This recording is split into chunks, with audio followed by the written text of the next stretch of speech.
Magandang araw sa ating lahat. Bago natin panoorin ang video, nakikiusap po ako na mag-like and share sa napapanood ninyong video.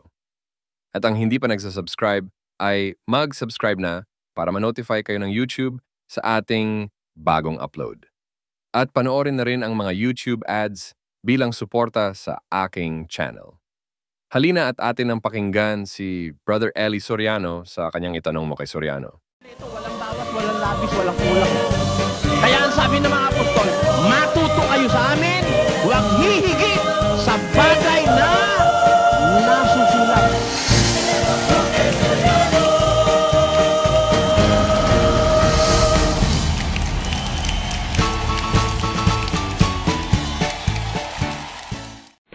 Sino po ba yung babaeng pakakasalan ni Kristo sa Revelation?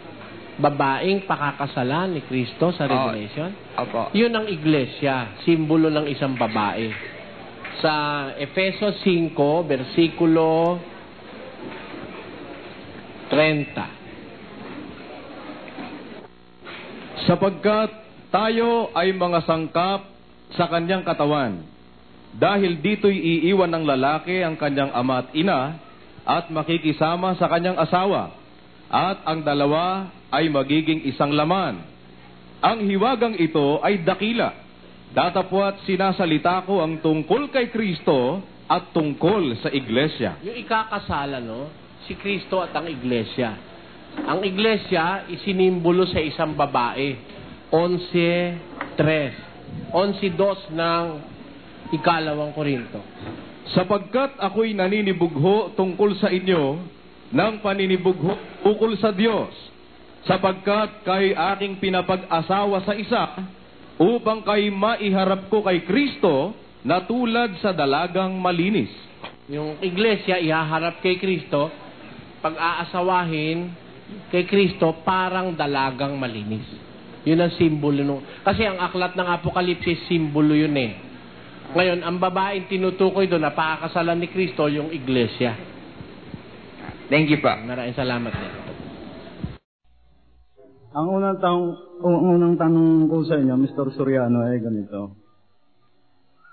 Bakit ho si Abraham ang pinansagan na sa maraming mananampalataya, siya ang pinansagan na ama ng mananampalataya? Yun ang unang tanong ko. Kasi po, ganito yun. Yung salitang ab, ang kahulugan ama. Oo. Una po ang pangalan niya, Abram lang eh. Abram. Ano? Oo. Pero pinalitan ng Diyos ng Abraham. Ibig sabihin, ama ng maraming mga bansa. Bakit po siya binansagang ama ng mga mananampalataya? Kasi nanggaling kay Abraham ang lahing Israel. Si Abraham pinanganak niya si Isaac. Si Isaac naman pinanganak si Jacob. Si Jacob na siyang naging Israel. Yung Israel na yun ang nagkaanak ng 12 tribo ng Israel. Yun ang kauna-unahang bayan ng Diyos sa Biblia. Kaya tinawag si Abraham ama ng pananampalataya kasi yung isang bansang sumasampalataya sa Diyos sa kanya nang galing. Pwede yung magpaliwanag ng isa ka ng akin na yung magandang dahilan. Sige po. Sharing naman ito, hindi naman masama. Ganun. Kasi kaya ako na itanong yung bagay na yun. Ang isang nakikita kong magandang dahilan ng kung bakit siya ang naging ama ng mananampalataya. Kasi doon sa pananampalataya ng tao, nandoon ang tungkol sa ugnayan ng tao sa Diyos. Ngayon, bilang ama, ang pinakamagandang nakikita ko roon, yung layunin ng Diyos sa tao. Na kung papaano na ang Diyos sa labis na pagmamahal nga niya sa tao na ayaw niya mapahamak, inihandog niya ang kanyang anak.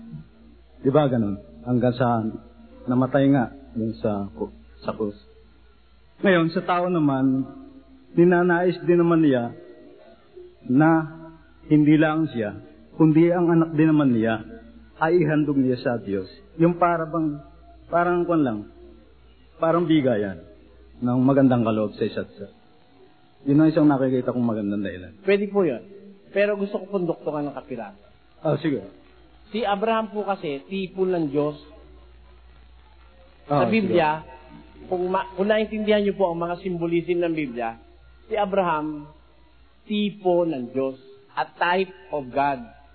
Kaya ang Diyos tinatawag na ama ng pananampalataya. Tinatawag din si Abraham na ama ng pananampalataya. Sige, ako naman wala ng muna. Ngayon, kaya ko po sinabi si Abraham, tipo ng Diyos, kung naalala niyo yung nakasulat sa Lucas, namatay yung pulubi, namatay din yung mayaman. Yung pulubi, dinala sa sinapupunan ni Abraham. Yung namang mayaman, dinala sa Hades. Kaya dun po, sumasimboliko si Abraham sa Diyos, dun sa talata na yun. Ito ho naman ang ikalawang tanong ko.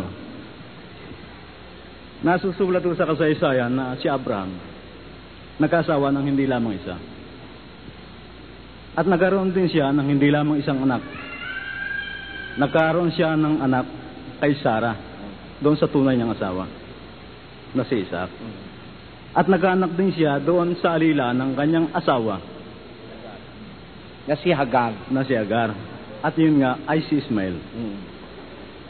Ngayon, si Ismael naman, nagkaanak din ng dalawa rin. Si Isaac. Opo. Na ito nga ay si Esau at saka si Jacob. At si Jacob. Ngayon, doon sa henerasyon ng tao, na si Abraham ay hindi lang nga isang anak. Si Isaac naman, ganun din. Bakit pa ulit-ulit na sinasabi ng Diyos na ako niya ang Diyos ni Abraham, ni Isaac at ni Jacob? Paano natin iugnay sa kasalukuyang panahon ng bagay na ito? Kasi po, sabi doon sa Galatia, kay Isaac, tatawagin ng binhi. Malawak po yan eh. Marami po tayong lilibutan yan. Yung parang, kasi dito sa punto na ito, kung hindi magkakaroon ng magandang paliwanag, parang one-sided ang Diyos. One-sided dahil lagi na lang Diyos ni Abraham, ni Isaac at ni Jacob. Hindi man lang binabanggit si Ismael. Hindi binabanggit. Kasi at saka yun naman yung pagkakapanganak kay Ismael, kalooban ng tao yun. Samantalang yung pagkakapanganak kay Isaac, kalooban ng Diyos. Dalawang klase ho ang tao sa mundo. Isang tao na gusto ng Diyos ipanganak. Isa naman tao, gusto ng tao na ipanganak. Parang ganito. Yung anak mo, ni-rape mo. Sige. Nabuntis. Hindi kalooban ng Diyos na maging anak mo yung anak mo sa anak mo eh. Diba? Bawal sa Diyos yun eh. Pero may nangyayaring ganun sa kapahintulutan ng Diyos. Ngayon, ganito ang pangyayari kay Ismael. Naiinit na si Sarah, matanda na kasi si Abraham. Pangako ng Diyos, bibigyan sila ng anak. Magsisandaan taon na sila, lumipas, nag-menopause na si Sarah, wala pang anak sila. Parang nawawalan ng tiwala si Sarah. Sabi ni Sarah, kunin mo yung aking alilang si Hagar at si Pingan mo at nang magkaanak ka. Pareho na tayong matanda. Hindi kalooban ni Sarah yung nangyari, hindi kalooban ng Diyos. Ang ginawa ngayon ni Abraham, siyempre ako man ang lalaki, binibigay sa akin yung alila mo eh. Kumbaga, yun ang nag-aalok na mismo, yung asawa mo, wala naman akong lalabagin batas. Siguro, isip din ni Abraham, baka nga sa pamamagitan nito, matutupad yung pangako sa akin, sinipingan niya si Hagar, nagkaanak siya ron. Ayun. Kaya yung pagkapanganak kay Ismael, sa kalooban ho ng tao yun. Dito naman sa huli, sa mandang huli. Ngayon, gusto ko pong patunayan sa inyo yung sinasabi ko. Basahin po natin ang Galatia 4. Kasi mas maganda po kung sa Biblia natin kinukuha. Sapagkat nasusulat na si Abraham ay nagkaroon ng 2 anak. Ang isa'y sa aliping babae at ang isa'y sa babaeng malaya. Gayunman, ang anak sa alipin ay ipinanganak ayon sa laman, ngunit ang anak sa babaeng malaya ay sa pamamagitan ng pangako. Dalawang klaseng pagkapanganak. Yung si Ismael, ipinanganak ayon sa laman, kalooban ng tao, kalooban ng laman. Samantalang si Isaac, pinanganak dahil sa pangako. Ngayon, ano ibig sabihin? Ang mga bagay na ito'y may lamang talinghaga. Meron ho palang talinghaga yung kaya ganun eh. Ngayon, yung talinghaga, saka na ho natin pag-aral at gagabin mo tayong May maganda ho yan. Yung sa ako naman, yung sa kay Kwan, yung kasunod doon. Sunod kay Ismael at kay Isaac. Doon mo kay Kwan, kay Jacob at saka kay Esau. Kay Jacob at kay Esau. Yun ho, talaga. Lalabas, parang unfair na naman ng Diyos. Doon ho sa side na dahil sila ay magkakambal sa isang bahay bata, sabi ng Diyos, bago ipanganak, yung matanda, maglilingkod sa bata. Sige. Ayun. Yun ang gusto kong marinig mula sa inyo. Wala hong sinabi ron na mapapahamak si Esau. Sinabi lang ng Diyos, maglilingkod yung matanda sa bata. Kasi sa bahay bata, ang ginawa nitong si Esau, hinawakan yung ano ni Jacob. Parang ano itong sa bahay bata pa lang, parang gusto ni Esau magdominante na siya. Kaya ginawa ng Diyos, binaliktad yung kanilang dapat na paglagyan.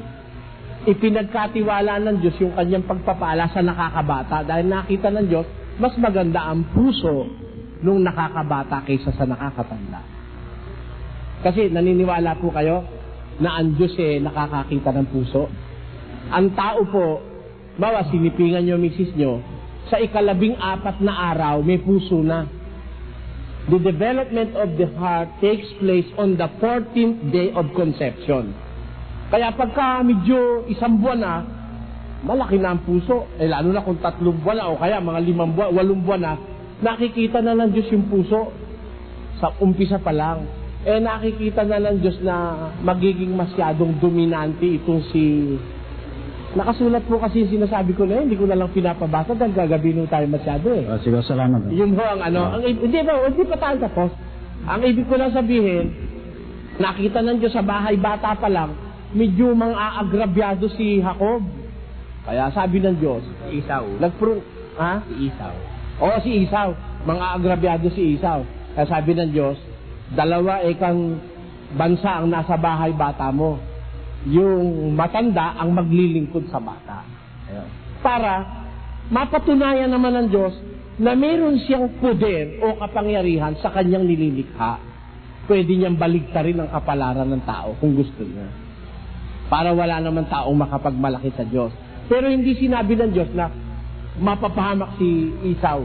Ang kapahamakan ho ni Esau dumating sa kanyang sariling kagustuhan, hindi sa kagustuhan ng Diyos.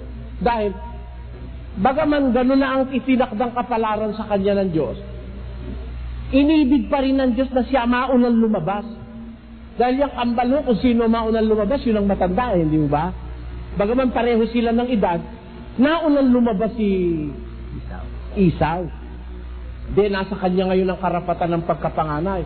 Ang ginawa ni Esau, ibinenta niya yung kanyang birthright, yung karapatan ng pagkapanganay. Yun ang nagpahamak sa kanya.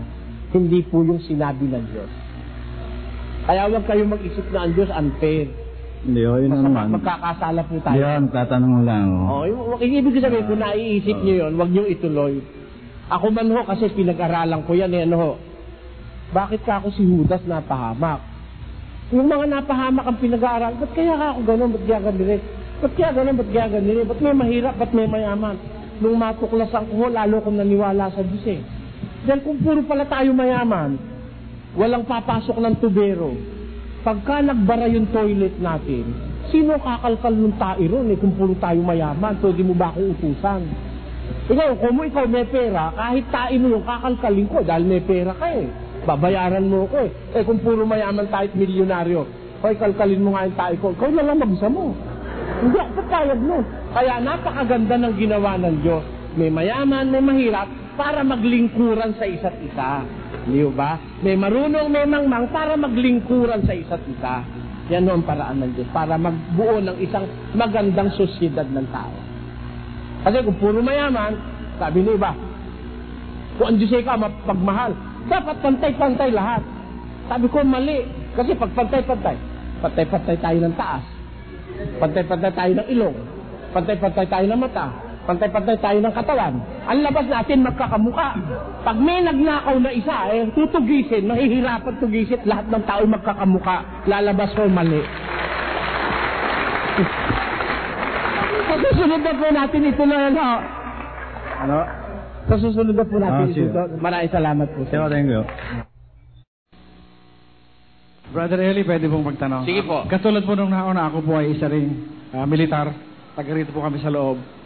Nais ko pong sundan yung kanyang katanungan tungkol doon sa ikapo. Kailan po nahinto ang ikapo? Kailan po? Kailan po nahinto ang ikapo para sa mga May ganito pong salita sa Biblia sa 7:12 ng Ebreo. Sapagkat nang palitan ang pagkasaserdote, ay kinailangang palitan naman ang kautusan. Sabi po ni San Pablo, ulitin mo nga kapatid na Winnie. Sapagkat nang palitan ang pagkasaserdote, ay kinailangang palitan naman ang kautusan. Nung palitan ho ang pagkasaserdote, na dati mga saserdotes levitas na kumukuha na ikapo, nung palitan yung kanilang sa priesthood, kailangan palitan ang kautusan. Pati yung nauukol sa saserdote. Kaya nung dumating po yung pagkasaserdote na halal ni Kristo sa mga apostol, hindi po ikapo ang utos niya. Iniba. Alin ang utos? Pakinggan nyo sa 2 Korinto 9:7. Magbigay ang bawat isa ayon sa ipinasya ng kanyang puso. Huwag mabigat sa loob o dahil sa kailangan, sapagkat iniibig ng Diyos ang nagbibigay na masaya. Ayun. Ang pinalit po, yung pagbibigay na ayon sa pasya ng puso. Walang fixed price. Walang presyo piho kasi yung ikapo may fixed price yun eh. Halimbawa, 1,000 kita mo, 1,000 bibigay mo. 100 ang bibigay mo, 10%. Samantalang sa batas Kristiyano, yung ipinasya ng iyong puso, it can be lower, it can even be higher. Yun ho, sa Kristiyano yun ang batas. Hindi ho ikapo. Pwede pong isa pa? Sige po. Nabanggit po ninyo ang Panginoon ay hindi tumatahan sa mga templong gawa ng kamay ng tao. Paano po yung templong pinagawa ni Solomon? Sige po. Yun lang po. Alam po nyo, ganito yung kapatid. Ang templong ginawa ni Solomon, ginawa niya under the instructions of God. Ano ho? Magiging obvious kung hindi ko naman aaminin sa inyo, ang Diyos mismo ang nagpagawa ng templo kay Solomon. Pero yung po'y templo, sinabi sa Biblia ang intensyon nun. Tatawagin, basahin natin. At sinabi niya sa kanila, nasusulat, ang aking bahay ay tatawaging bahay panalanginan. Ang aking bahay, tatawaging house of prayer. Kaya yung templo na yung ginawa, para magsilbing house of prayer sa mga anak ni Israel, whenever they are going to commune with God, papasok sila ron para manalangin sa Diyos. Ngayon, may tumatahan doon sa ibabaw ng templo, may ulap doon para ipahayag ng Diyos na kanyang kaluwalhatian ay tumatahan doon. Pero hindi siya tumatahan, yung kaluwalhatian niya, umaabot doon. Ayun po. Ngayon, yung sinabi ni San Pablo is a later revelation. Alam nyo, pagdating sa Biblia, what is later is valid. May revelation kay Solomon. May revelation kay St. Paul, which is very recent. Mas yun ang dapat natin tanggapin kaysa sa revelation kay Solomon. Ngayon, hindi naman magka-conflict. Kasi, yung bahay ay yun, tatawaging bahay panalanginan, house of prayer. Hindi house of God na literally Diyos ang titira, no? Hindi po gano'n. Salamat po. Magandang gabi po, brother. Magandang gabi po. Tatanong ko lang po yung sa Mateo 8:4 saka sa Mateo 9:30. 8:4? Opo. At saka 9:30? Basahin natin pareho. At sinabi sa kanya ni Jesus, ingatan mong huwag sabihin kanino man, kundi humayo ka, pakita ka sa saserdote, at ihandog mo ang alay na ipinag-utos ni Moises na bilang patotoo sa kanila. Yun lang, 8:4. Yung susunod, 9:30 po. 9:30. At nangadilat ang kanilang mga mata, at mahigpit na ipinagbili ni Jesus sa kanila na sinasabi, ingat ninyong sino may huwag makaalam nito. Anong tanong natin? Yung tanong ko po dun, bakit niya po mahigpit na binibili na wag ipaalam sa mga tao yung ginagawa niya pagaling? Kasi ganito yun. Halimbawa, pinadilat ko yung mata mo, no? Bulag ka. pinamalita mo.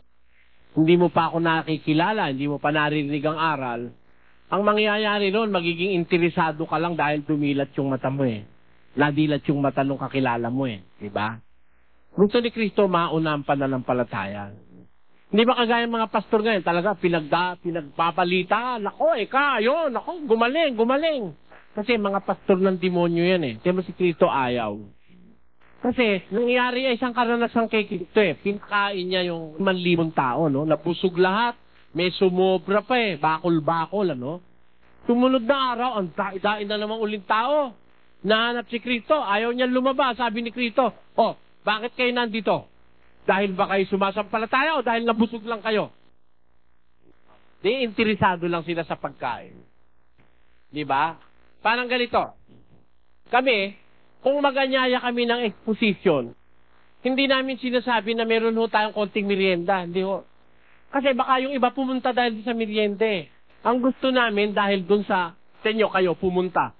Masasabing ang pumupunta rito hindi dahil sa merienda, dahil hindi naman nyo alam na may merienda. Di ba? Minsan nga nagugulat yung iba, sa Quiapo lang eh. May mga first-timers. May pamerienda pa ba ika?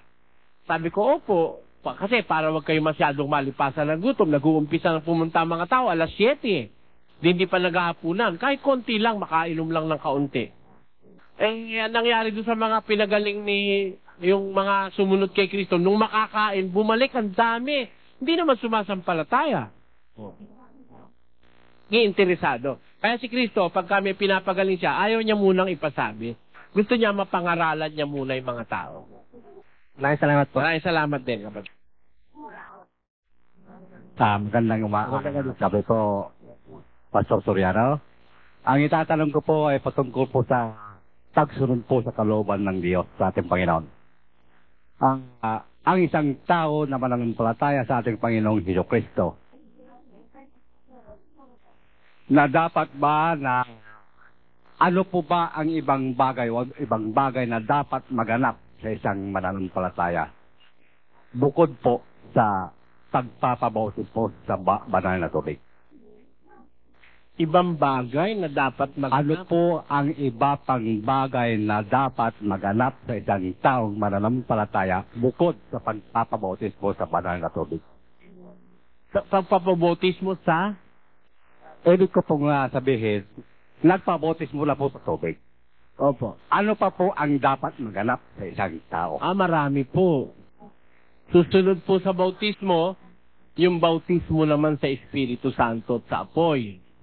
Na si Kristo naman po ang gagawa sa tao nun. Hindi naman literal na apo yun. Hindi naman physical na apo yun. Ibig sabihin nun, yung outpouring of knowledge mula kay Kristo. Bibigyan ka ng kaalaman. Pag nabautismohan ka, matututo ka ng kaalamang Panginoon. Tapos susunod po ron, magbabago ka ng buhay. Sa 4 ng Roma. Tayo nga'y nangalibing na kalakip niya sa pamamagitan ng bautismo sa kamatayan, na kung paanong si Kristo ay nabuhay na mag-uli sa mga patay sa pamamagitan ng kalwalhatian ng Ama, ay gayon din naman tayo'y makalalakad sa panibagong buhay. Ayun, yung pagkabautismo, lalakad ka sa pagbabagong buhay. Yeah. Tapos po, magtitiis ka dahil dadating yung mga pagsubok. Santiago 1:12. Mapalad ang taong nagtitiis ng tukso, sapagkat pagkasubok sa kanya, siya'y tatanggap ng putong ng buhay na ipinangako ng Panginoon sa mga nagsisiibig sa kanya. Ang isang bagong Kristiyano dadaan sa pagsubok eh. Susubukin ka ng Diyos eh. Kailangan meron kang pagtitiis. Hanggang kailan ka po magtitiis? 10:22 ng Mateo. At kay kapopuotan ng lahat ng mga tao dahil sa aking pangalan. Datapwat ang magtitiis hanggang sa wakas ay siyang maliligtas. Ayun. Kaya, una po, sasampalataya ka. Yes. Kalawa, bautismohan ka. Kabautismo, dadating yung bautismo ng Espiritu Santo sa pagkatao mo. Pagkatapos lalakad ka sa pagbabagong buhay, magtitiis ka hanggang wakas na yon. Doon po maliligtas ka. Mayroon pa pong karagdagan po.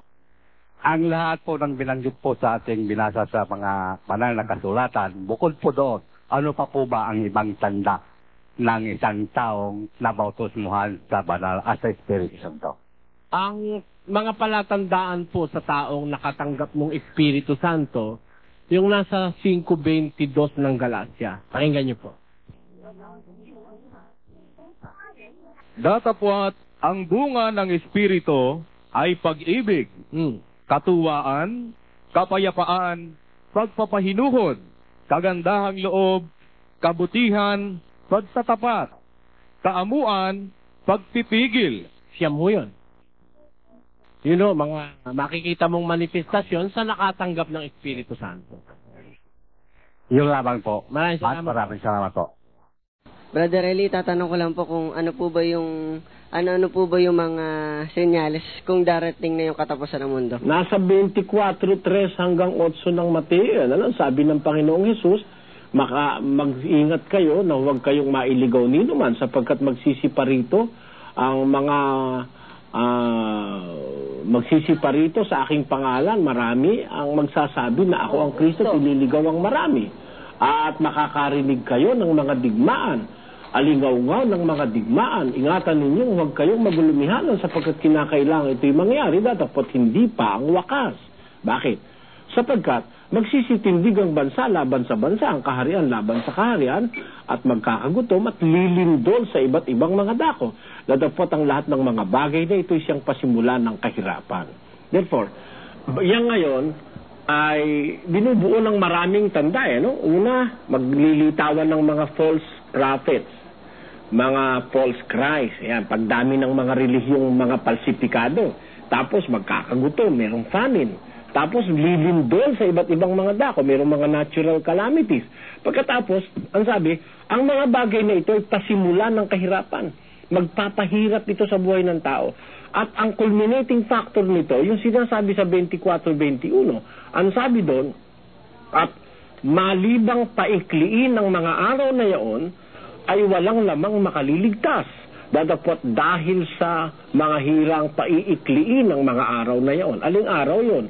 Yung sinasabi sa 21, at magkakaroon ng malaking kapighatian na ang gayoy di pa nangyari buhat sa pasimula ng sanlibutan hanggang ngayon at hindi na mangyayari pa kailanman. Yun ang sabi, mayroong great tribulation, isang mapakalaking kapighatian.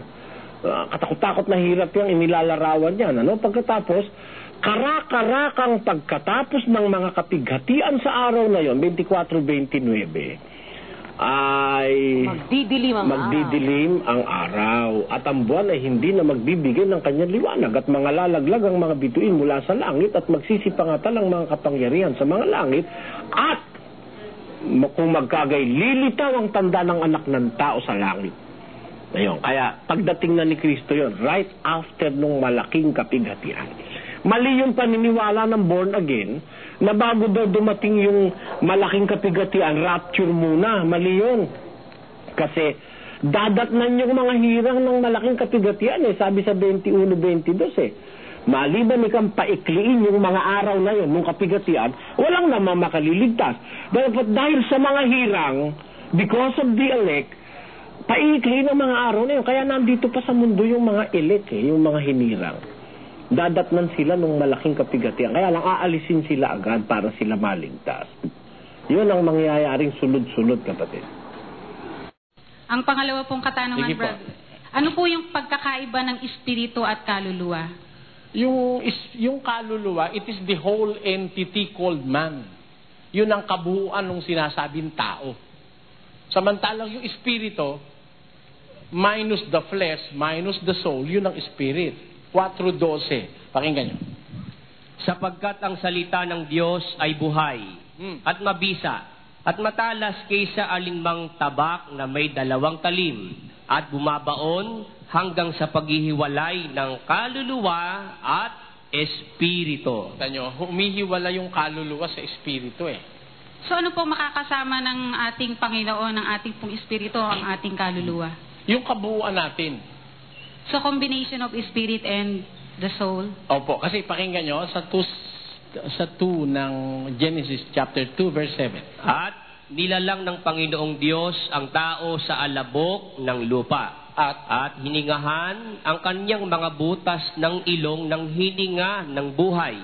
At ang tao ay naging kaluluwang buhay. Ayun, di kumuha siya sa alabok. Pinasyon niya. Tapos, God fashioned man out of the dust of the ground, sa alabok. Hindi basta ginawa, fashioned. Kaya, masterpiece yan tao yan. Afterwards, hiningahan niya sa butas ng ilong ng hininga ng buhay.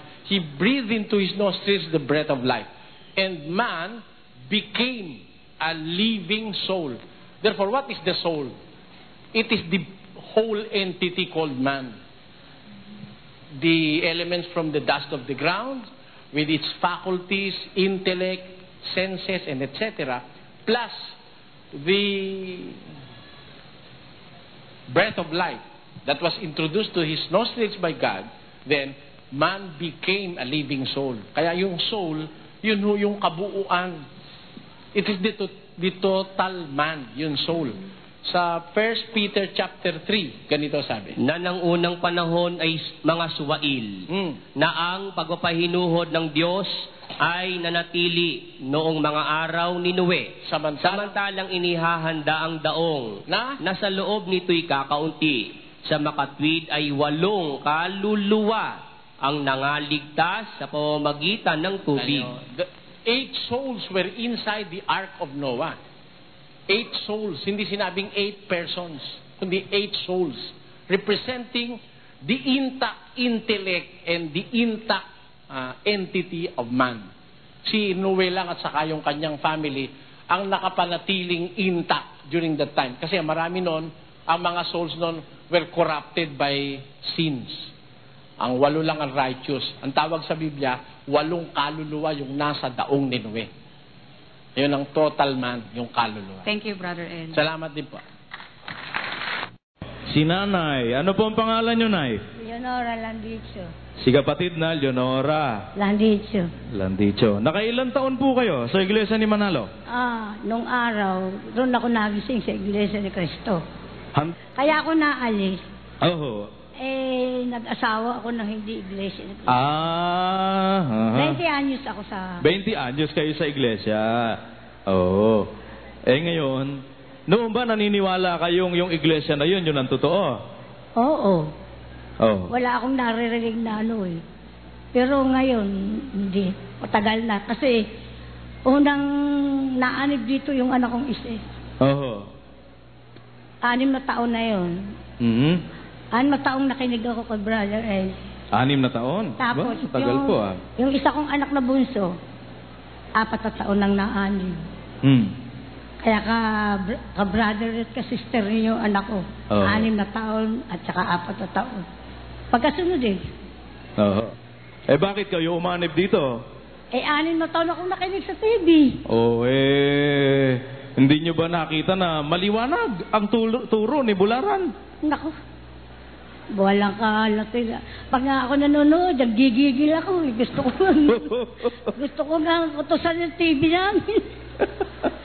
At saka nung hindi nato yung debate, pinagpuyatan ko yun Alin po yung debate? Hindi natuloy. Pero minabot ng 1:00 yata o 2:00 na yun.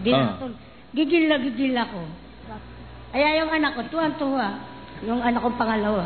Doon ba sa 20 taon ninyo sa Iglesia ni Manalo, hindi ba kayo naka-experience na hindi sila lumalaban sa debate? Noong panahon namin may lumalaban. Wala silang inaatrasan? Walang inaatrasan. Kahit sino? Oo. Bakit ngayon ay ayaw kay kapatid na Soriano? Ay nga, pinagtaka ko Ngayon bang nandito na kayo, paano nyo may kukumpara ang aral na itinuturo ni kapatid na Soriano sa Iglesia ni Cristo naman ni Manalo? Ay, malayong-malayo. Paano po yun, ay? Malayong-malayo sa aral. Hindi nyo na ba ngayon pinaniniwalaan na si Manalo'y sugo? Tagal na. Si kapatid na Soriano naman? Talagang pinaniniwalaan ko. Siguro rito na ako mamamatay. Kahit bukas, pwede na ako mamatay. Okay na Ano naman ang batayan nyo? Ba't nyo nasabi na nagtitiwala kayong si kapatid na Soriano ay sugo ng Diyos? Aral niya. Pero mo, yung Santa Cena, hindi ko naintindihan yun Dati? Dati, ako'y mga awit pa eh. Ako'y dalagi. Sampulan nyo nga kami ng kanta. Oo. Hindi ko naintindihan. Nung maintindihan ko nilang, nung makinig ako kay brother. Naku. Yung banal na halik, Nay? Hindi ko rin alam. Naku, hindi rin naituro sa inyo? Hindi. Aba, talagang... Kaya wala kang makukuha talaga. Yung Webis na abuloy? Alam ko yun. At kami nag-aabuloy. Nag-ano rin ba kayo? Naglalagak din po ba kayo, Nay? Oo, may lagak rin. May pasalamat. May handugan? Oo. Ba, marami silang pagkakakwartahan, ha? Totoo ba na yung pong kapili, mga miyembro nagbabayad nun? Totoo. Aba... Kukunin yung pera sa sentral, babayaran ng mga membro. Paano kung natiwalag ka na sa kanila? O kaya ayaw mo na sa kanila kung di ka man natiwalag? Nag-asawa nga ako, tapos pinababalik kayo. Ayoko na. Ayaw nyo na. Ako naman, wala na akong inaniban. Kundi rito lang. Sapo lang ako matiwalag. Ayun. Ngayon ba talaga bang nakahanda na kayong dito na hanggang sa dulo? Hanggang dulo, hanggang sa mamatay. Hanggang sa mamatay, hanggang sa pagdating ng Panginoon. Oo, kahit bukas pwede na rin ako mamatay. Matanda na ako. Okay, sige po, Nay. 20 years sa Iglesia ni Manalo. At si kapatid na, ano po ang pangalan niyo, Tay? Esteban Atencio. Ano pa? Esteban Atencio. Opo, taga saan po si Tatay? Taga Bingalan Bay. Ay, ilang taon kayo dyan sa Iglesia ni Manalo? Maybe 156 ako. 1956? 26 ba? 46 years po kayo dyan sa Iglesia ni Manalo?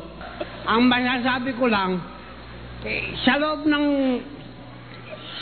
ng taon na yan, ay naging sunod-sunuran ako na naging kasangkapan ako ng mga demonyo. Aba! Sigurado paano hindi ka magiging kasangkapan?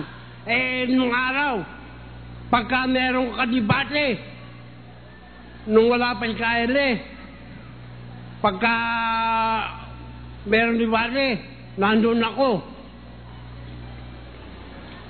Walang inuulungan ng iglesia.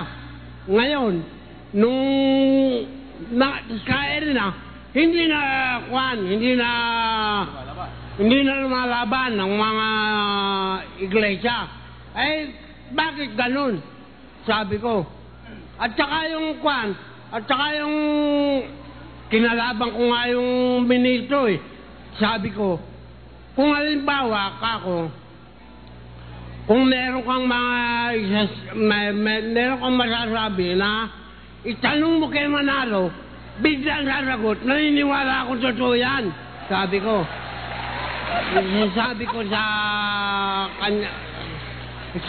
sa ministrong Senado, doon sa hindi naman makasagot. Kaya umalis ako. Oo nga naman. Ano pa gagawin niyo ron? Ayaw magpatanong. Wala namang masasabi sa akin.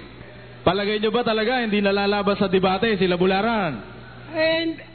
Yung Bularan na yan, hindi ko naman nakikilala yan. Nakilala ko lang yan. Narinig ko lang sa Kaele. Samantalang si Bularan, hindi ko naman kilala yan. Sasagal ko sa iglesia. Samantalang kung merong Bularan, hindi ko naman nakilala. Kung may Bularan, hindi ko alam kung anong klaseng tao yung Bularan na yan.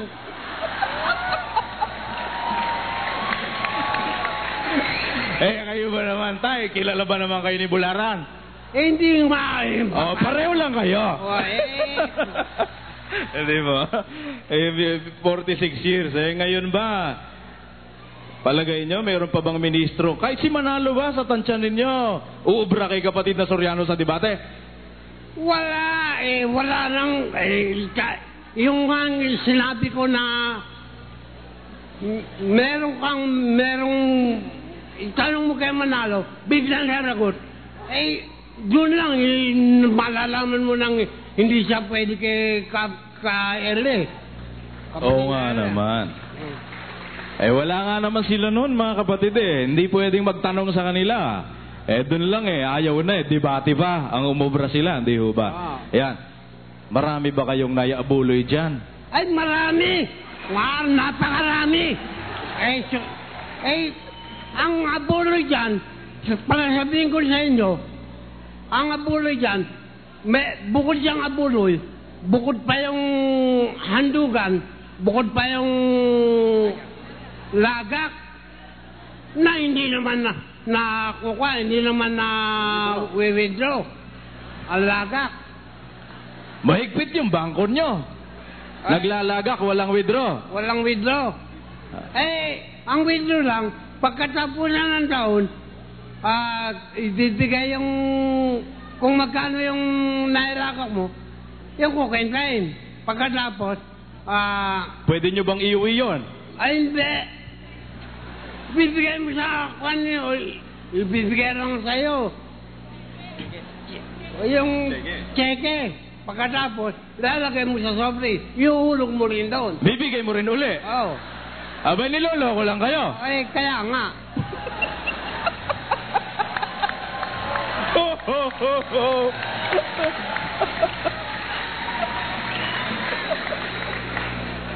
Ay, yung bang cheque na yon, tama na yung cheque na yon, o may idadagdag pa kayo ron?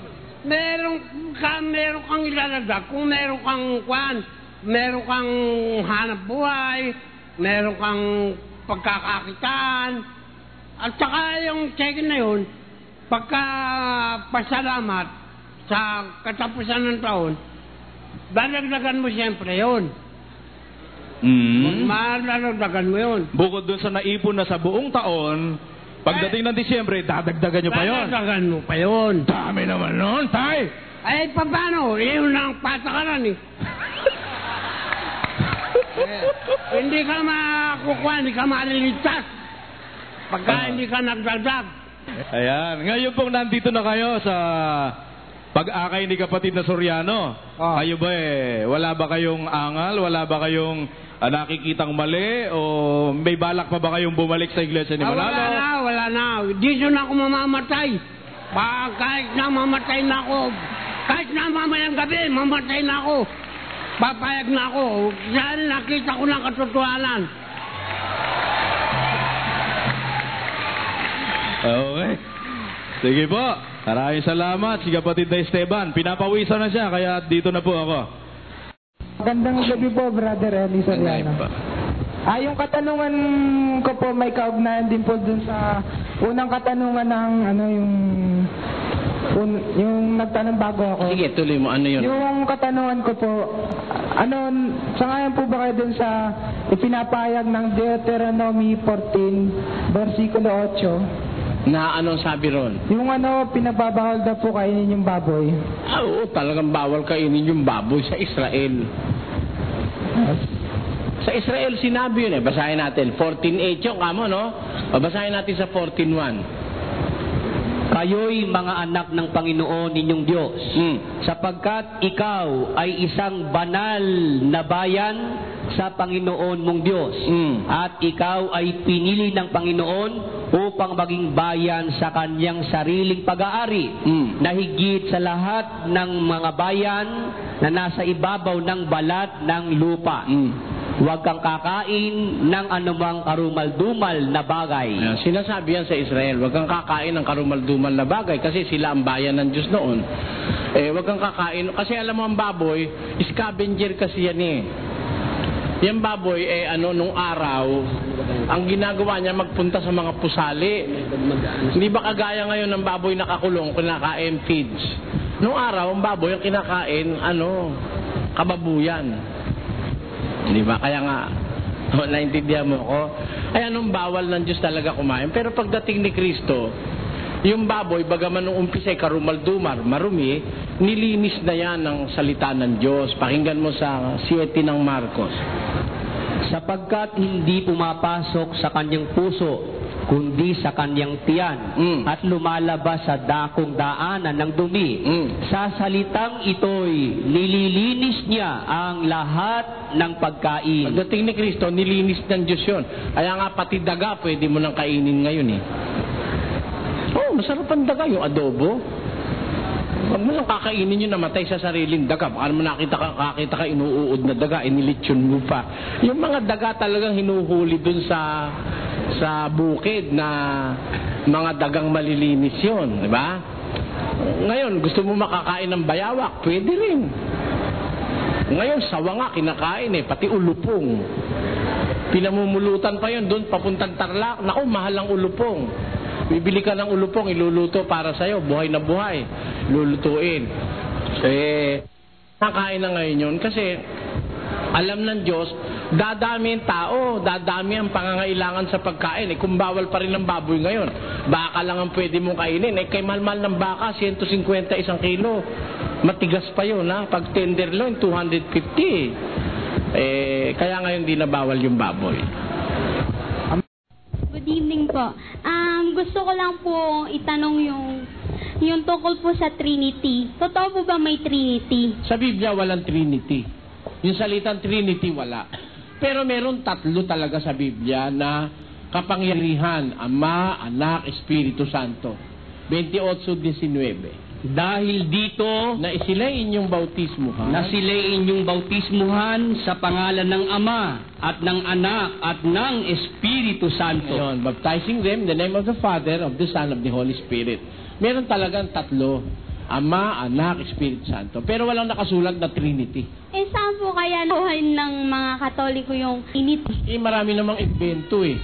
Kagaya nung one invento yun, wala sa Biblia yun. Yung born again Christian, wala sa Biblia yung salitang again Christian. Kasi pagka Christian, born again na yun. Pagka born again, Christian yun. Pero pag samahin mo born again Christian, impliedly mga hulugan yun. Para bang may Christian na hindi born again. Di ba? Walang ganon. Mali yun. Marami ngayong invento eh. Kagaya lang halimbawa, sinasabi nilang itaas mo ang itinataas namin, Panginoong Jesus. Hindi ang relihiyon ang itinataas namin, Panginoong Jesus. Kalokohan yun eh. Mataas na si Jesus na itaas na tataas mo pa. Di lalagpas sa langit yun nakaupo na nga sa trono. Maraming mali ngayon sinasabi mga born again. Pasensya ka na sa kanila Thank you po. Maraming salamat. Magandang gabi ho. Magandang po. Tatanong ko po sana kasi yung nagtatanong sa inyo, napapansin lagi yung sa Nazareno, mahaba ang buhok. Ang katanong ko po sana kung may batayan mo tayo sa Biblia, kung yung balbas ni Kristo talagang mahaba. Mahaba ang? Balbas. Kasi po yung mga Nazareno nakikita, laging mahaba ang balbas. Kasi alam mo kapatid, yung nakikita mong drawing sa Katoliko, hindi naman totoo yun Pag-aralan mo, si Mama Mary lang hindi totoo yung pinapagdodrawing nila, pati yung pinapasabi nila kay Mama Mary I ask every Filipino family to please pray the rosary. Matagal yun, every Filipino family. Ngayon pinalitan, I ask every family, inalisan yung Filipino to pray the rosary. Bakit? Sa Pilipinas kasi, hindi lang naman Filipino ang family. Meron mga Indian family rito, may Japanese family, may mga kung ano-anong family. Nilalagay nila, I ask every Filipino family to please pray the rosary. Ngayon, inalis na nila yon. Nilagay nila, I ask every family, please pray the rosary. Marami tayong ginagawa sa ating relihiyon na mali. Yun lang si Kristo, mahaba ang buhok. Hindi pwedeng si Kristo mahaba ang buhok. Dahil ang turo ni Kristo, 11 ng unang Korinto, hindi baga ang katalagaan din ang nagtuturo sa inyo na kung may mahabang buhok ang lalaki ay mahalay sa kanya? Pag ang lalaki, may mahalay sa kanya. Sino may sabi niya? Kristo. Alam naman siya may sabing mahalay yung mahabang buhok siya nagpahaba siya ng buhok. Ano ba naman yun? Si Kristo 2:21. Ano ba si Kristo sa Kristiyano? Ano ba siya? Basa. Sapagkat sa ganitong bagay kayo'y tinawag. Sapagkat si Kristo man ay nagbata dahil sa inyo, na kayo'y iniwanan ng halimbawa. Binigyan tayo halimbawa upang kayo'y mga sisunod sa mga hakbang niya. Siniwan tayo halimbawa para sumunod sa hakbang niya. Sabi ni Kristo, mas mahalay sa lalaki yung mahaba ang buhok. Tapos unang-una mahaba ang buhok, di ba labag yun? Kaya yung mga dinowing ng Katoliko, mali yun. Hindi mahaba ang buhok ni Kristo. Di po yung balbas. Wala akong alam sa balbas dahil wala naman nakasulat. Alam mo kung sino ang mahaba ang balbas? Alam mo? Alam mo kung sino? Basa. Bilang. Salitain mo nga sa mga anak ni Israel at sabihin mo sa kanila, pagka ang sino bang lalaki o babae ay gagawa ng isang tanging panata ng isang Nazareo upang tumalaga sa Panginoon sa lahat ng araw ng kanyang pagkatalaga ay walang pang-ahit na daraan sa ibabaw ng kanyang ulo hanggang sa matupad ang mga araw na kanyang itinalaga sa Panginoon ay magpapakabanal siya. Kanyang pababayaang humaba ang buhok ng kanyang ulo. Ayon. Yung namamanata ng panata ng Nazareo, iba yung Nazareno ha. Si Kristo tinatawag na Nazareno dahil natira siya sa Nazareth. Therefore, he was called a Nazarene. Pero iba yung Nazareno kesa sa Nazareo. Yung namamanata ng Nazareo sa Israel, nagpapahaba talaga sila ng buhok. Buhok yung lalaki. Ano? Understandably speaking, hindi talaga normal na ang lalaki magpahaba ng buhok. Ang nagpapahaba lang ng buhok, yung may panata ng Nazareo. Ano? Walang pang-ahit na dadaan sa kanyang ulo.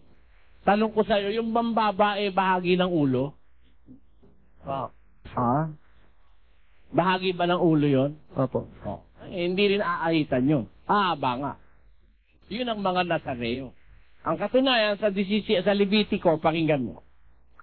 Huwag ninyong gugupitin ng pabilog ang mga buhok sa palibot ng inyong ulo. Huwag mong sisirain ang mga dulo ng iyong balbas. Yung balbas mo, huwag mong, yung dulo niya, huwag mong sisirain. Ibig sabihin, haba na haba yun. Pagka may panata ka, kaya sabi sa Biblia, Korinto, balikan natin. Hindi baga ang katalagaan din ang nagtuturo sa inyo na kung may mahabang buhok ang lalaki ay mahalay sa kanya, datapwat. Kung ang babae ang may mahabang buhok ay isang kapurihan niya. Isang kapurihan ng babae sa Diyos, mahaba ang buhok niya. Pero pag ang lalaki mahaba ang buhok, mahalay sa kanya. It is a shame unto him that not even nature teach you that if a man have long hair, it is a shame unto him. But if a woman have long hair, it is a glory unto her. Sabi sa Biblia. Kaya yun ang katalagahan ng Diyos sa tao. Pag lalaki, bawal mahaba. Pag babae, maganda kung mahaba. Tatanong ko sana yung karugtong nung inumpisahan niyang tanong sa inyo. Ako'y may narinig na sa mga ibang sa ibang sekta o sa ibang kongregasyon tungkol dyan sa larawan, rebulto. Kanina naging topic nyo yung tungkol kay Kristo dahil ang umpisa niya yung balbas di ba? Sa mga narinig ko sa iba, nais ko sanang malaman naman ng panig nyo sa inyong pananaliksik at sa inyong pagkakaalam o sa inyong mga nalaman, nasaksi o natuklasan tungkol sa kung paano nagsimula sa Katoliko ang larawan o rebulto na nakikita natin ngayon na nakapako sa krus. Maaari po ba, Brother Suliano, na ibigay niyo sa amin yung inyong paliwanag tungkol dito? Kung paano nagsimula? Sa inyong pananaliksik. Kasi ako talaga ito, inaamin ko sa inyo. Merong ibang sekta nang nagpaliwanag sa akin kung sino ang lumikhan larawan na iyan ni Kristo at kung sino ang gumawa ng rebultong iyan ng ibang. Narinig ko na yun sa iba. Ngayon gusto ko pong malaman ang panig nyo tungkol dito sa inyong pananaliksik. Alagay ko po, hindi kayo pinagtatapatan ng mga iba na nakausap nyo. Kung meron silang alam na naglagay noon, Wala hong historical wala hong historical record as to who formed the first image or a graven image of the Lord Jesus Christ. Wala hong siguradong historical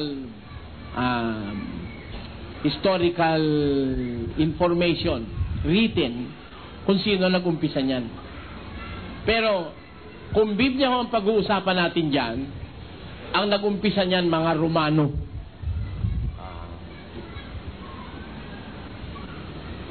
Gusto ko pong tapatin kayo sa... Nasa 1.21 ng 25 ng mga taga-Roma, sinabi ni Pablo sa mga Romano, ginawa nila, pinalitan nila ang kaluwalhatian ng Diyos na hindi nasisira ng katulad ng larawan ng tao na nasisira. Ang ganda lang po yung may papaliwanag niya tungkol dito kasi tatapatin ko lang kayo, yung ibang sekta o ibang kongregasyon na aking nakausap, nagpaliwanag tungkol sa bagay na yan. Ang larawan daw po ng na ni Kristo o ang rebulto na ginawa, nakapako sa krus, o kaya nga meron mahaba balbas o mahaba ang buhok niya. Yan daw po yung nilikha sa pamamagitan ng isang batikang pintor ba yun, o sculptor, si Michelangelo. Michelangelo. At tapos, nung simulan po niya yan ang paliwanag sa akin kinuleksyon niya yung magagandang mata, kinuleksyon yung magandang ilong, hugis ng mukha, ng bibig, ng katawan. Nung matapos yun ang pinalabas na Kristo hanggang sa inaprubahan po ng Papa. You were misinformed kung sino man yung pangas na nagpaliwanag sa inyo. Ito po yun. Nung gawin po ang Sistine Chapel sa Roma, doon sa tinatawag na Vatican Square doon, yung siyudad ng Vaticano, nandun po yung St. Peter's Basilica, nandun din yung Sistine Chapel. Yung Sistine Chapel, doon ho nag-iipon-ipon ng mga kardinal pagka ho namamatay ang Papa, nag-i-eleksyon sila. Meron tinatawag na conclave, doon ho nag-iipon-ipon sa Sistine Chapel. Sa utos ni Papa, nakalimutan ko po ang eksaktong pangalan ng Papa noon, na panahon na yon, yung kisame nung Sistine Chapel, pinapinturahan kay Michelangelo ng disenyo. Nagpintura si Michelangelo ron, pinintura niya pati yung Aman Diyos may balbas pa nga Pinintura niya pati yung ahas, si David, si Adan, si Abraham, yung lahat ng mga karakter ng Biblia, pinintura niya sa kinsame. That was done, nakalimutan ko na rin pati eksaktong petsa, pero umiiral na ang Katolisismo noon. Meron na silang mga ribulto noon. Kaya malaking kasinungalingan yung napulot nyo na yun. No? Dadaling ko sa inyo kung ano eksaktong buwan at taon inumpisahan nyo ni Michelangelo. Alam nyo ba nung ipinturahan niya yan? Siyempre, pati ngalayan, namayat siya ng nangalahati ang katawan niya. Kung ilang taon niya ginagawa yan. Papakita ko sa inyo kung anong taon, kung sinong papa ang nag-utos na yun, disenyuhan niya yung kisame. Makikita nyo pong hindi totoo yung nasagop nyo na yun. Maraming salamat. Maraming salamat din po sa inyo. Nagay po. Ang tanong ko po ano po ba ang obligasyon po ng anak sa magulang at ano naman ang obligasyon ng magulang sa anak? Ang obligasyon ng magulang sa anak, unang-una, 5:8 ng unang Timoteo. Magulang sa anak yan. Datapwat ang hindi nagkakandili. Datapwat mo ang sino man ay hindi nagkakandili sa mga sariling kanya, lalong-lalo na sa kanyang sariling sangbahayan, ay tumanggi siya sa pananampalataya at lalong masama kaysa hindi sumasampalataya. Ang kailangan sa magulang magkandili sa sambahayan. Pag sinabi yung salitang nagkakandili, nandun ang proteksyon, nandun ang debosyon, pagmamahal, pagpuprotekta, pagpapakain, lahat ng kailangan sa pagkakandili, ando na. Yun ang pangunahing tungkulin ng magulang, kandilihin ng sambahayan. Ano naman ang tungkulin ng anak sa magulang? Ang sabi naman dun sa 6 ng Efeso, mga anak, magsitalima kayo sa inyong mga magulang sa Panginoon sapagkat ito'y matuwid. Igalang mo ang iyong ama at ina na siyang unang utos na may pangako upang yumaon kang mabuti at ikaw ay mabuhay na malaon sa lupa. Ayun. kailangan sa anak matutong gumalaw, tumalima sa kanyang magulang. Yun ang outline. Yun ang po ako isang tanong. Sige. Ang tanong ko po ang isa po bang binatang lalaki at pag-asawa po ng may asawa, isa po bang pakikiapid po yung ganun? Ang isang lalaking may binata, nag-asawa sa may asawa, pangangalon niya yun. Pangangalon niya po ba yung ganun? Hindi po ba, kung ano po ang isang lalaki po talaga pong ano po sa kanyang pagmamahal sa kanyang napangasawa na yun, at ang babae naman din po yung ganun, pangangalon niya rin po ba yung ganun? Yung may asawa, yung pinapangasawa niya? Kasi pag pakikiapid, kasing pakikiapid ginagamit sa maraming bagay yan. O hindi ba ninyo nalalaman na ang mga liko ay hindi magsisipagmana ng kaharian ng Diyos? Huwag kayong padaya. Kahit ang mga mapakiapid, ni ang mga mananamba sa Diyos-Diyosan, ni ang mga mangangalon niya, ni ang mga nagsasababae, ni ang mga mapakiapid sa kapwa lalaki. Yung pakikiapid, nagagamit yun, lalaki ka, pwede kang makiapid sa kapwa lalaki, ano? Diyan makatwid, yung pakikiapid, it doesn't necessarily mean na kung may asawa o walang asawa. Basta pakikiapid, pwedeng mangyari yun sa may asawa, pwede sa walang asawa. Dahil parehong lalaki, pwedeng mag-apiran, di ba, no? Ngayon, yung salita mo kaninang tinatanong, may asawa yung babae, binata ka halimbawa, ikaw, nag-asawa ka dun sa may asawa, sabi ko sa'yo, pangangalon niya yun, hindi pakikiapid. Dahil may asawa na yung napangasawa mo 19 ng Mateo. Pakinggan mo kapatid. At sinasabi ko sa inyo, sino mang iniwalay ang kanyang asawang babae, liban na kung sa pakikiapid, at mag-asawa sa iba, ay nagkakasala ng pangangalon niya. At ang mag-asawa sa babaeng yaon na hiniwalayan ay nagkakasala ng pangangalon niya. Bawa, yung babae na hiwalay sa asawa, nag-asawa ka ron, nagkakasala kayo ng pangangalon niya. Kung paano po yung lalaki naman po asawa po ng babae, nag-asawa din po ng iba? Ano po masasabi niyo po? Nangangalon niya Kaya nga 4 ang nangangalon niya ron Yung mag-asawang naghiwalay, nakiapid yung isa, nagkakasala siyang pangalon niya. Yung isa, naiwan, nag-asawa rin siya, nangangalon niya rin siya. Kaya lumalabas 4 silang kalonyero rin. Paano po ba mas maganda po sa katulad po ng binata po ang lalaki at may asawa po pa? Ano po ba mas maganda po doon?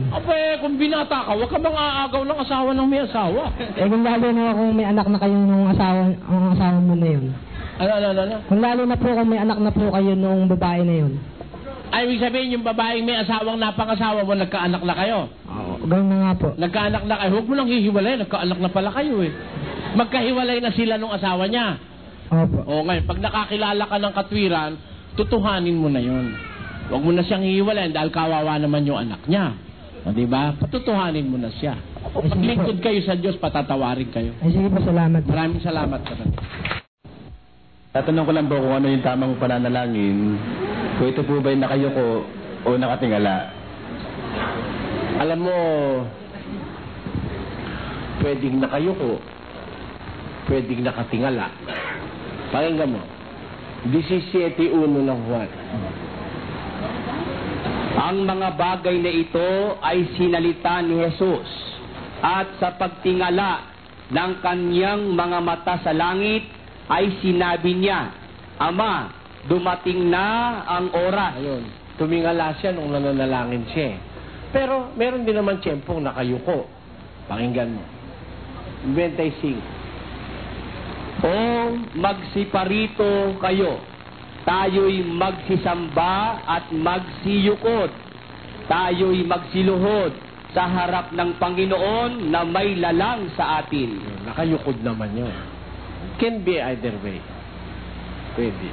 Pwede mo pareho. Pwede mo pareho. Oo, pareho nababasa sa Biblia Bakit? May problema ka ba ng kapatid? Hindi, gawa ng nabasa ko sa Biblia, nanalangin si Kristo, nakatingala. Napansin ko naman, sa karamihan, yung iba naman nakatayo, yung iba naman nakaluhod, nakayuko. Pareho yun, pwede. Ganun na. Pwede naman kasing manalangin ng nakayuko Nakasulat yun Mga lingkod ng Diyos, nakayuko. At nakaluhod talaga. Karaniwan na sa mga lingkod ng Diyos, kung manalangin nakaluhod. Hindi kagaya ng Iglesia ni Cristo, nakatayo lagi.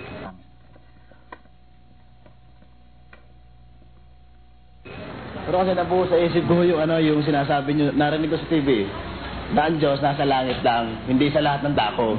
Kaya siguro, nung nabasa ko na si Cristo nakatingala, nagpapakita lamang na ang Diyos nasa itaas. Talaga.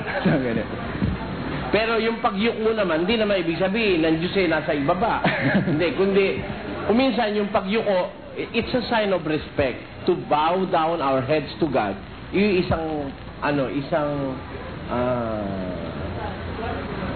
isang sign ng respeto sa Diyos.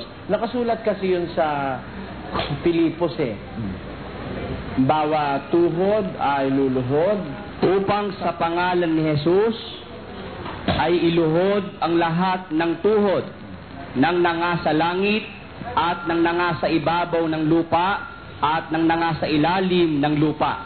Upang ipahayag ng lahat ng mga dila na si Jesucristo ay Panginoon sa ikaluluwalhati ng Diyos Ama. Kaya yung pagluhod, isang act of reverence yun Taga po yun Hindi masama yun.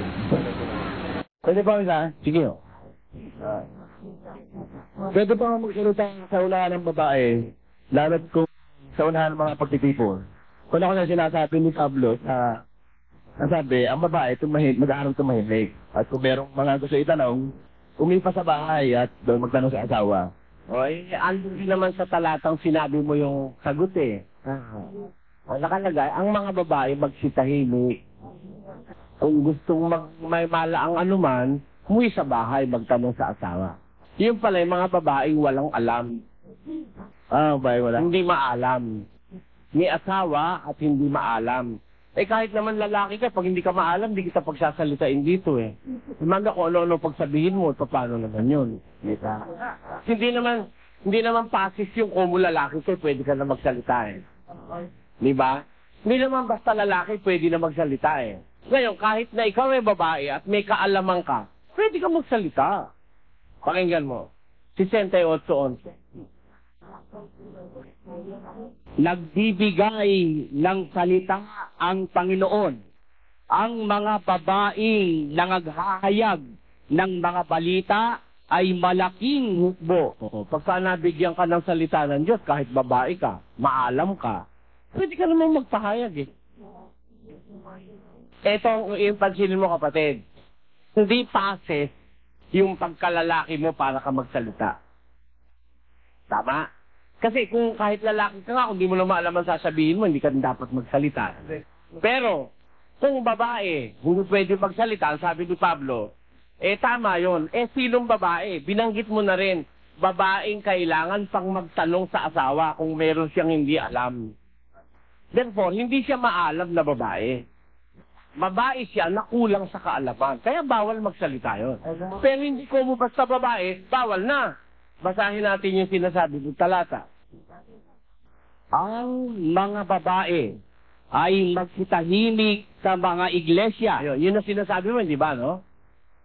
Kung meron silang ibig na malaman, at kung ibig nilang maalaman ang anumang bagay, magtanong sila sa kanilang asawa sa bahay. Ito'y walang kulang sa kaalaman.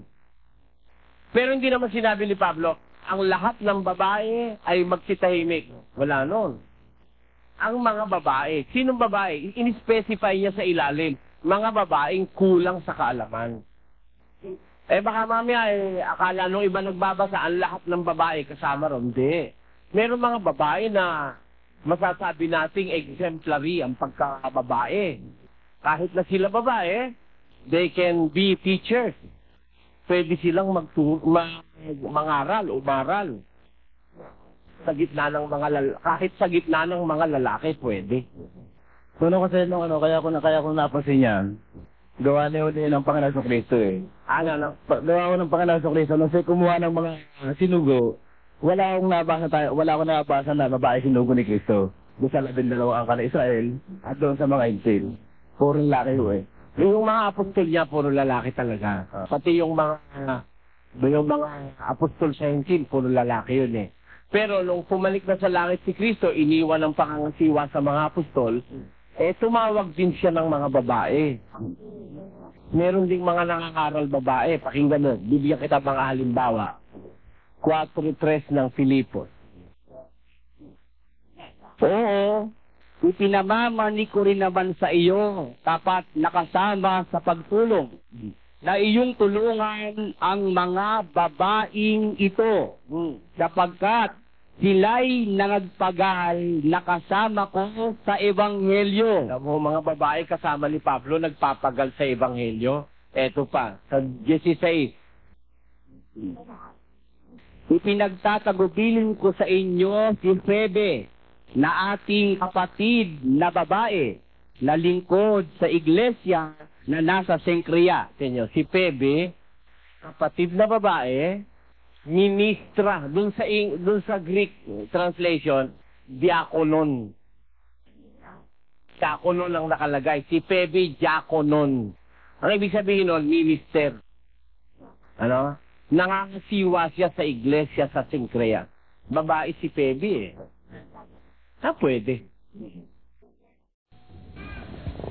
Meron lang po akong tanong sa iyo, Brother Eli. Sige, kapatid.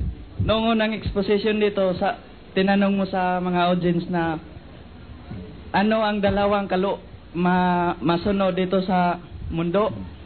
Tapos may nagsagot na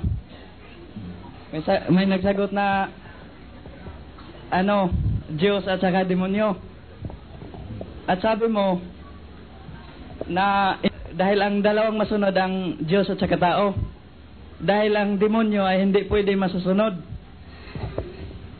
At sinabi mo naman ngayon na mayroong kalooban ng demonyo na sinusunod ng iba. Yan po ang dapat kong... gusto mo tanong? Sige. Kasi alam mo, ganito kasi, hindi ko naman nakakalimutan yung sinabi ko noon na ang nasusunod sa mundo, kalooban ng Diyos at saka ang tao. Si Satanas, hindi siya ang direktong nasusunod Dahil si Satanas nanulukso pero hindi siya namimilit. No? Ngayon, parang kumukontra dun sa sinabi ko ngayon dahil sabi ko ngayon, ang nasusunod, ang Diyos at ang demonyo. Ano? Binasa ko pa talata. Kasi naipaliwanag ko na kaya ako sinabing diniretso ko na ngayon. Kasi kung hindi ko muna ipapaliwanag, ayokong sabihin yon. Pero ito ang totoo. Kanino nang gagaling ang pagkasunod ng Diyos sa kalooban niya? Di ba sa tao rin? Pag sumunod ka sa Diyos, nasunod yung kalooban niya. Tama, hindi? Ngayon, pag hindi ka sumunod sa kalooban ng Diyos, meron ka rin ginawa, kanino mo naman kinuha yung ginawa mo? Di sa demonyo. O, sino ang dahilan kung bakit nasunod? Ikaw pa rin. Kaya, ang ikasusunod ng kalooban ng Diyos, nasa iyo. Ang ikasusunod ng kalooban ng demonyo, nasa iyo pa rin. Sapagkat ang tao parang vehicle. Pwede kang sakyan ng Diyos, pwede kang sakyan ng demonyo. Para kang kotse. Pwede kang paandarin ng Diyos, pwede kang paandarin ng demonyo, di ba? Kaya, direktamente pangungusap, meron dalawang nasusunod, ang Diyos at ang demonyo. Pero kung i-elaborate mo, ang nagiging dahilan kaya nasusunod, yung tao. Pag in-elaborate mo. Wala ka natutol. O, sige. Balik ka uli, ha? Magandang gabi, Brother Soriano. Magandang gabi po. Ang tanong ko po ay ganito. Ano pong reliyon ang tunay na mapagkakatiwalaan at sinisino ang tinatawag na Antikristo? Alam niyo po, walang ibang relihiyon sa Biblia kundi yung nakasulat sa Biblia. Yun po iyan, no? Basahin po natin sa unang Korinto, ikalawang Korinto 1:2.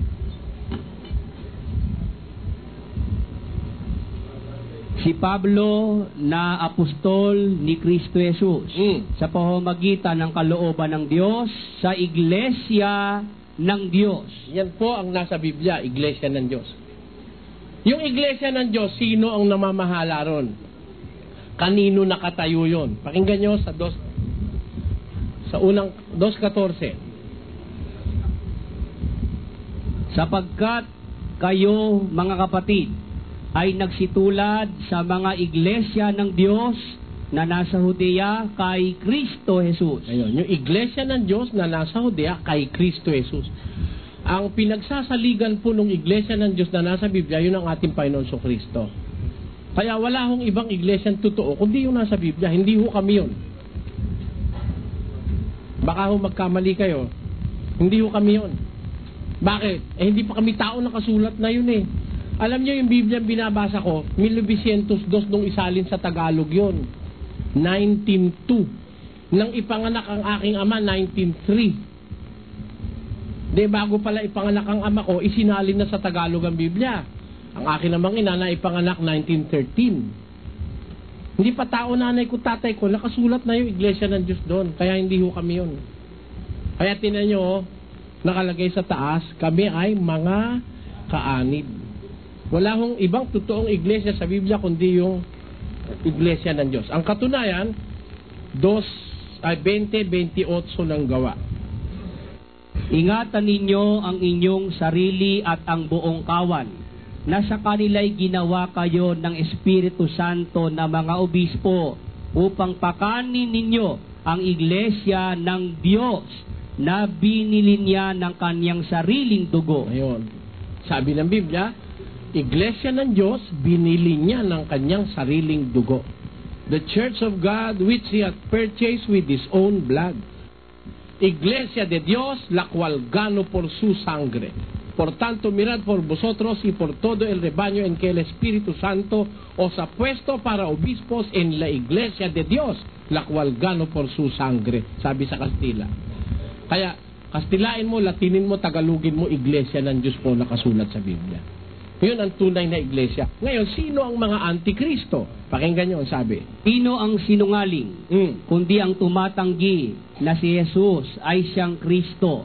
Ito ang antikristo. Sa makatwid ay ang tumatanggi sa Ama at sa Anak. Ngayon, sino yung mga antikristo na yan? 2:18. Mumunting mga anak, ito ang huling oras. At gaya ng inyong narinig na darating ang antikristo, kahit ngayon ay lumitaw ang marami ng antikristo. Nung pampanahon ng mga alagad, meron ng mga antikristo noon. Sino yan? Sila'y nagsilabas sa atin, ngunit sila'y hindi sa atin. Sapagkat kung sila'y sa atin, ay nagsipanatili sana sa atin, ngunit nangagsilabas upang sila'y mahayag na silang lahat ay hindi sa atin. Ang mga antikristo, yung lumabas sa kapisanan ng mga apostol ng una. Noong pang panahon ng mga apostol, meron ng ganyan lumalabas doon sa tunay na katwiran, mga antikristo yun. Yun po. Miski ngayong panahon ito, makikilala mo pa rin ang antikristo. Yung ayaw sumali doon sa katwirang sa Diyos. Gusto niya doon siya sa labas. Antikristo po tawag ng Biblia ron. Salamat. Magandang gabi po. Magandang gabi po. Itatanong ko lang po yung nakaugalian ho ng mga Katoliko tungkol ho sa Sign of the Cross. Ano ba masasabi niyo rin? Sa Biblia? Wala naman kasi sa Biblia ang Sign of the Cross Ngayon, kung ang tatanungin mo, yung aral ng Katoliko tungkol sa making the sign of the cross, nasa nasa katisismo. Ang sabi sa katisismo, ang tanda ng Santa Cruz. Ano ba ang tanda ng Santa Cruz? Yun ay maliit na panalangin. A short prayer. Ang sabi, ang tanda ng Santa Cruz, ipag-adya mo kami, Panginoon naming Diyos, sa mga kaaway namin. Sa ngalan ng Ama, ng Anak, ng Espiritu Santo. Amen. Therefore, ang kahulugan ayon sa Katisismo Katoliko, nung tanda ng Santa Cruz, pag-aadya sa kaaway. Kaya, halimbawa, lalabas ka ng bahay, nag-aantanda ka. Bawa, umalulong yung aso, baka may multo, gaantanda ka. Di ba? Halimbawa, sasakay ka sa vapor, baka lumubog, gaantanda ka. Ang nakakapagtaka lang na hindi ko maintindihan talaga hanggang ngayon, bakit pagtapat sa simbahan, nag-aantanda rin? Kung ang antanda ng Santa Cruz, pag-aadya sa kaaway, bakit pagtapat mo sa simbahan, at pagka nakaharap ka sa isang rebulto, nag-aantanda ka rin? Parang lumalabas, kaaway mo rin yun, Yun ang analysis ko. Kung aral Katoliko pag-uusapan. Pero may nabasa ako sa Pasyong Katoliko. Sabi sa Pasyong Katoliko, ipag-uutos magkintal sa noo ng kanang kamay. Di ba? Pag nag-aantanda ka, kinakaliwa mo ba? Di ba lagi, pagka mag-aantanda, kanan eh. Kaya sabi sa Pasyong Katoliko, ipag-uutos magkintal sa noo ng kanang kamay, tandang pagkakakilanlan na sila nga'y kampong tunay nitong Antikristong hunghang. Yun ang nasa Pasyon. Kaya nga medyo kinikilabutan ako pag nababasa ko yun. Pero sa Biblia wala. Ayun lang po. Maraming salamat din, kapatid. Itatanong ko lang ho yung tungkol kay Eva at Adan. Hindi ho ba sila ang unang nilalang? Ay, nagkaanak ko sila si Cain at Abel. Ay, at marami pang iba. Hindi ho, yun ang unang anak nila. Hindi ho ba? Marami. Hindi ho ba yun ang unang anak ni Eva at Adan, si Cain at saka si Abel? Oo, pero hindi humihintong mga anak yun. Dunitili mga anak yun. Pero ang pinatatanong ho sa akin ng tiyahing kong born again, saan daw ho nang galing yung napangasawa ni Cain? Dahil unang nilalang daw ng Diyos ay si Eva at Adan. Oo. Saan nga daw ho nang galing yung napangasawa? Si Eva rin. Di sa makikita, magkakapatid sila. Magkapangasawa, no? Oo. Ganun ho ba? Oo. Pakinggan mo. 3 ng Genesis. At tinawag na Eva ng lalaki ang kanyang asawa sapagkat siya ang naging ina ng lahat ng mga nabubuhay. Ang kahulugan ng Eva, siya ang ina ng lahat ng nabubuhay. Kaya pati yung napangasawa ni Cain, galing din kay Eva. Bakit? Pakinggan mo, 5. At ang mga naging araw ni Adam, pagkatapos na maipanganak si Seth, ay 800 taon. At nagkaanak ng mga lalaki at mga babae. Nagkaanak si Adan ng mga lalaki at mga babae. O hindi pa uso family planning no, kaya utos sa kanila ng Diyos magpakarami, kaya aanak ng aanak yun. Kaya nagkaanak mga lalaki at mga babae. Saan nanggaling din ho yung napangasawa ni Cain, nanggaling din ho sa ni Eva? Lahi ni Adan. Walang panggagalingang iba sapagkat sila unang tao. Yun lang ho. Maraming salamat sa iyo, kapatid. Ako po yung dati po yung born again po ako Ngayon po meron lang po akong liliwanagin, Brother Eli, dahil nakadalawang bisis na rin po ako nakadalo po sa gawain po ninyo, yung mga prayer meetings po. Sa amin po kasi mga born again po, hindi naman po kasi na ipaliwanag sa amin tungkol po sa pagkaloob po, gawain po. Nung dumalo po ako dun sa prayer meeting po ninyo, may nababasa po kasi ako yung mga hindi pa po ka-membro ninyo, hindi po pwede pong magkakaloob. Yan lang po ang gusto pong malaman kung bakit po at ano pong dahilan kung bakit hindi po pwede. Bawal ho kasi ng Biblia yun na yung hindi mo pa kapanampalataya, kukunan mo ng abuloy, bawal ho yun. 7.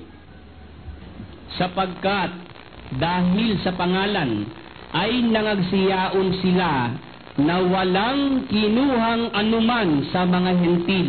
Yung mga hentil, yung pagano, hindi sumasampalataya. Yung mga apostol, hindi sila kumukuha ng anuman sa mga hentil. Kung hindi pa namin kayo kapanampalataya, ba't naman kami kukuha sa inyo? Masama ho sa Biblia yun. Maraming salamat sa mga nanood at sa mga hindi nag-skip ng mga YouTube ads bilang suporta sa aking channel.